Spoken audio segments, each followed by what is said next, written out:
We can Nance if we want to, if we own somebody will. Cause the president's rude and should be removed and acts like an imbecile. I say, Malcolm Nance, Trump is under Putin's control. We can Nance while Stephanie dances with the pole. Well, it's the Malcolm Nance. It's the Malcolm Nance. Well, it's the Malcolm Nance. Oh, hi. Good morning, Malcolm Nance. Good morning. So here's the thing about the disaster last night on CNN. As somebody said, they're scared. They're panicked. Mm-hmm. As someone said, despite Russian hacking and all of it, they're obviously scared. And this is why, as terrifying as you are, and as much as you scared the bejesus out of us, you wouldn't, I think, be urging people to vote as much if you really think Russia could succeed in installing him again, right? I mean, I think you keep saying it over and over, if we come out. And clearly they're scared, right? I mean, clearly allowing him to even do this means they know they're losing, despite all of the cheating they're doing, right? Right. Let me tell you.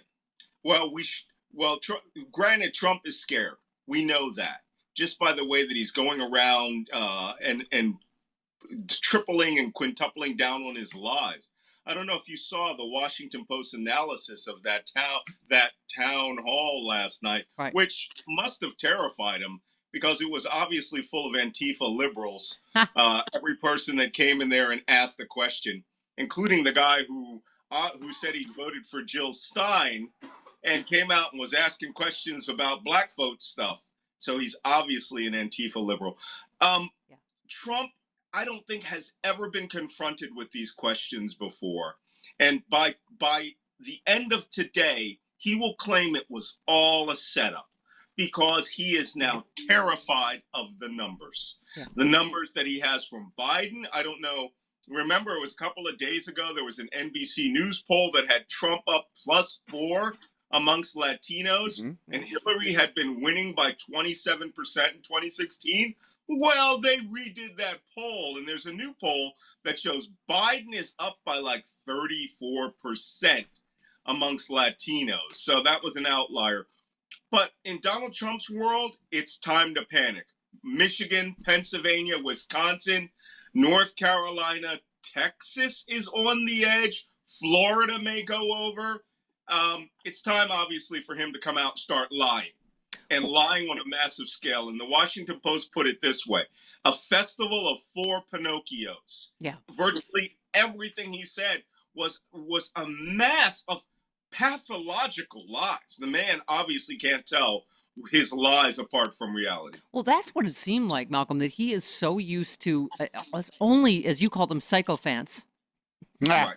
I get it. That are left and Kool-Aid drinkers at his rallies and yes people and Fox News softball interviews and Judge Jeanine, and you could tell he was befuddled by people Real that weren't questions. buying his talking points and lies and fact checked and did follow-up questions. I mean, he just seemed completely MSNBC a few minutes ago ran the African-American woman who said she would die within 72 hours if they pulled her health care out because she had pre-existing conditions.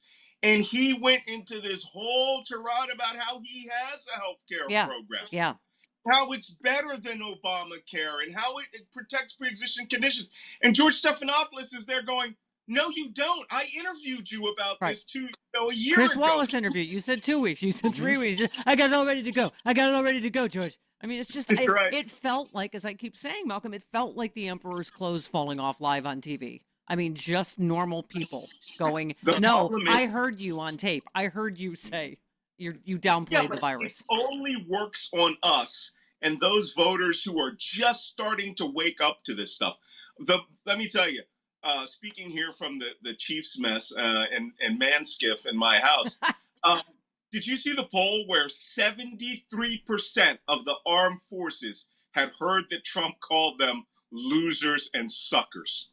And they said they've never had that much saturation in a poll by the Army. Have you in your lifetime, Malcolm, seen a military poll where the Democrat is winning?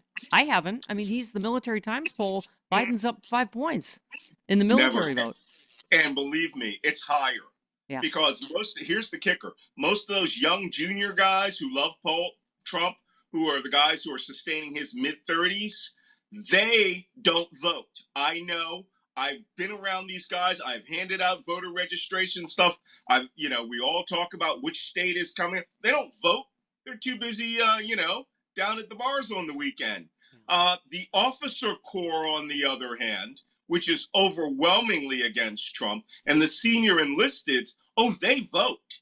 They vote seriously. Oh my God! And Trump just called them warmongers. So, right? I love that he's reacting to insulting the military by insulting the military again.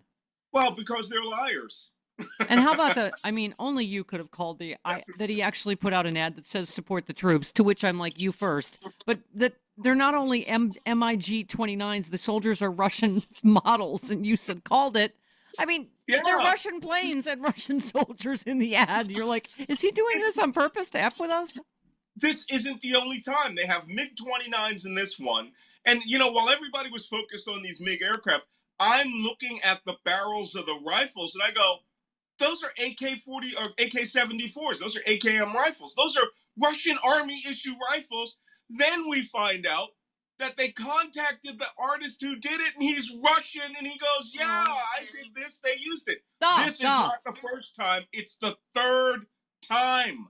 They did Veterans Day. They did Memorial Day with a Russian Navy ship. Oh my God. By the way, I can't believe you let that slide that I called it an MiG. Like, I haven't seen Top Gun. I know it's a MiG. It's a MiG. Let me channel Kelly McGillis. Tell me about the MiG. Tell me more about what happened with the MiG. MiG. That's what's going on. The notorious MiG. Mm-hmm. Now you can say that and be sincere. You also warn us again and again, Malcolm. You said on Twitter, Trump is not joking about a third term. Ignore it at your peril. That's the thing. It's like, as Michael Cohen said, he doesn't joke. He doesn't have a sense of humor. He's, okay.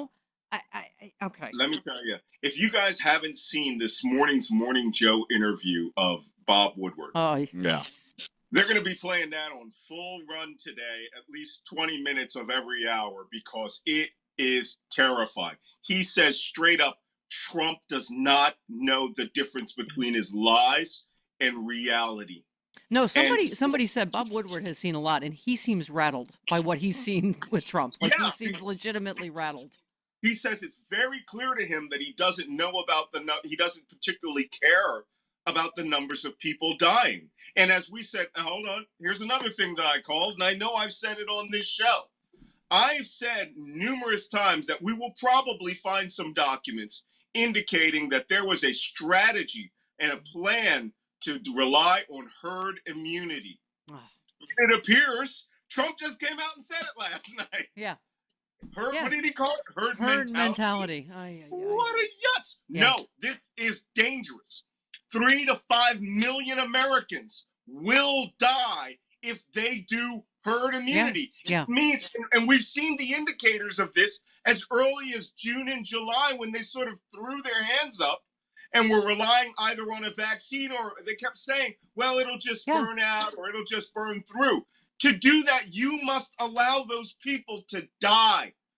And that's what they're going to do. It means 60% of Americans. Last night. Yeah. Yeah. No, Malcolm, I tweeted about it a couple weeks ago. I was like, herd immunity? 3 million of us dead. That's the plan. I said, holy crap. The pilot is a terrorist, people. Let's roll. Like, we got to roll on November 3rd. This is not a joke. As you said, this statement is premeditated murder. He knew full well people were going to die horribly, and he didn't care. I mean, He doesn't. That's another thing that was found out in the interview. He cares only about himself. We all know this, but we're now seeing it. And the only thing we haven't gotten on tape, and maybe, you know what? I don't think Woodward's done. I think he's got 18 hours of tapes, and I think he's going to prepare the big ones for much later, where, at some point Trump will probably say, I don't care about those people. They're minorities or whatever. Right. Who knows? Right. The problem is, we have all predicted this. I'm not the Nostradamus here. We all see this with our own eyes. And we have all been called fools, liars, losers, conspiracy theorists, and fabulous because we enunciate what we see with our own eyes. Yeah. And the problem is, The media is waiting for evidence of what we all see with our own eyes. This is not a game anymore. Woodward understands that, Woodward's in the can die from coronavirus age bracket also. Yeah. So, he's concerned about his wife, his children, his friends, his family. He's a human being. Yeah. But what I think the true revelation is that he is seeing now that this man, that Nixon, the man who he brought down, was nothing compared to Donald Trump. By the way, Donald Trump is a true megalomaniac. Yes, I was just going to say, do you think it was an accident that it's 18 hours when it was 18 minutes? Not 18 minutes. Right? No, because he's probably like, no, you're going to need 18 hours with Donald Trump because that's where we've come. That's where the Republican Party has come. That's where, right, you literally need 18 hours, not 18 minutes. Because my takes are big league. They're more big league than Nixon. I don't go 18 minutes, 18 hours, by God, to the minute. And he said that Trump would shout at him and they would get into shouting matches. Yeah. I want those tapes. And, I'm sorry, I'm going to call it again. What is it? Michael Bloomberg. Mm-hmm. Yeah. All right. And who's the other billionaire? Tom Steyer. Yeah, Tom Steyer. I don't know. These guys need to turn out commercials. Yeah. They need to turn out commercials showing that this man is a liar.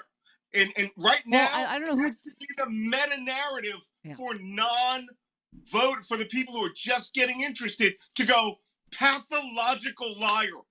Yeah. Well, I don't know who did the first one, Malcolm, but I saw it where you hear the Woodward tape and then they have tape of what he said in the same April whatever, him reopen, it's nothing, kids can't get it. And then, so that, I think that is, you're right, deadly effective. Another one was Steve Schmidt yesterday. Did you see him on Joy Reid last night? If you haven't, God, go watch that. He didn't rant. What he said, Joy asked him, she said, is there any person who has the stature, ... white person, who has the stature, who could speak to Trump voters to break them of this? And he essentially said, no, there's no one. Yeah. Well, I said it, Malcolm, we are the ones we're waiting for, like those citizen journalists that stood up last night and said, no, I'm going to finish. And they did follow-up questions. I was looking at talk about like not repeating the 2016 mistakes. You saw this Turning Point. This right-wing group enlists teenagers in a troll farm spreading coordinated pro-Trump messaging. So they're basically hiring the Russian troll farms, in addition to the actual Russian troll farms this time, to put out "Don't trust Dr. Fauci." The coronavirus death numbers are intentionally inflated. The mail-in ballots will lead to vote fraud. 28 million ballots went missing in the last 4 elections. All these lies that they're paying kids to put out, right? As if they're actual young people in Arizona or wherever. I started observing that there was a transition in 2018 away from Russian trolls and bots. Bots are automated. Trolls are actually people. Away from the Internet Research Agency. They're doing the themes, the meta-narratives. But then I said the Trump data team and his vigilantes. These guys who are calling themselves Mike Flynn's Cyber Army. Now we know they're following Charlie Kirk. These are university students who are now professional trolls who are pushing themes. They have transitioned from the Russian Internet Research Agency to the Donald Trump, Internet Research Agency. It has all come full circle. Americans run Russia's operation now. And one last one. I want to get your take on Bill Barr because once again, full circle, Bill Barr rails against mail-in voting. Mm-hmm. I mean, we have the Attorney General of the United States that is doing Russian misinformation as well. He went off on Democrats over mob violence, mail-in voting. He said he went off on the resistance. He said there's many people in the government are working to thwart the administration. He said mob violence is another very disconcerting development. Went after Democrats in particular. The message seems to be of Democrats, no Biden or no peace. At one point, he was asked about the election. Barr said, as Attorney General, I'm not supposed to get into politics. Oh, God. Now a warning. And he said, I think we're getting into a position where we find ourselves irrevocably committed to a socialist path. And I think if Trump loses the election, that will be the case. He couldn't be more political. He is just an absolute political tool. And then he went off on mail-in voting, which there is no evidence for anything about that he's saying about mail-in voting. I wrote 2 chapters about Bill Barr in the new version of The Plot to Betray America, where I had, remember the first version, I ended with the phrase that I had said on air, which was, could the Attorney General of the United States be committing the greatest the greatest crime in American history by covering up the greatest crime in American history? Yes. Yes, and now he's gone way beyond that. What? He has decided he is the consigliere for Fredo. Okay? And look, this is very dangerous, the last part, Malcolm. Listen to this. He said it'll be a close vote. People will say the president just won Nevada. Oh, wait a minute. We just discovered 100,000 ballots. Every vote will be counted. Yeah, but we don't know where these freaking votes came from. He's trying to set up that mail-in votes don't count. Right. Yeah. I've warned you. I'm going to say it again. All right? The most dangerous period in American history will be from November 4th to January 20th. And I suspect that Bill Barr has already got into his mind that this election will be nullified. They're going to call it for Trump, and then they will use the power of, or the what he thinks is the power of the United States. You know what? I'm sorry to say it, but I think that he has given us our mantra for this. No Biden, no peace. If they cheat and they steal this election and it's very obvious that Biden won and they've just decided they're going to call it for themselves, fine. Once again, Hillary is right. She said, do not concede. She said to Biden 2 weeks ago, do not concede. Nothing. Yes. No Biden. Yep. No I mean, the DOJ just opened a criminal case against John Bolton. Here we go. This has turned into an instrument of punishing enemies and getting friends off. And Bob Woodward said that he talked that when Comey came in, Trump confirmed that the first thing that he asked was that he wanted Comey to go out and start arresting Trump administration people, that he said it was his first conversation. Yep. All right, Malcolm, we're long as usual because I love you. Malcolm Nance. See you next week, honey. All right, 51 minutes after the hour. Okay, Free Speech TV land. Is today dire enough for you between what Dr. Redletter and Chairman Schiff has told us? I feel like we probably should stick around here on the air on Free Speech TV just to announce the exciting conclusion of America's either survival or demise. Make it to the finale. Okay. Call 877-378-8669 or go to freespeech.org. Let's see if America gets renewed for another season or whether we're Canceled. Okay. Don't mean to be cash unless you want to see the, right? Don't Paying cancel for all us. those crappy streaming shows. Come on. Just do it. freespeech.org. Thank you.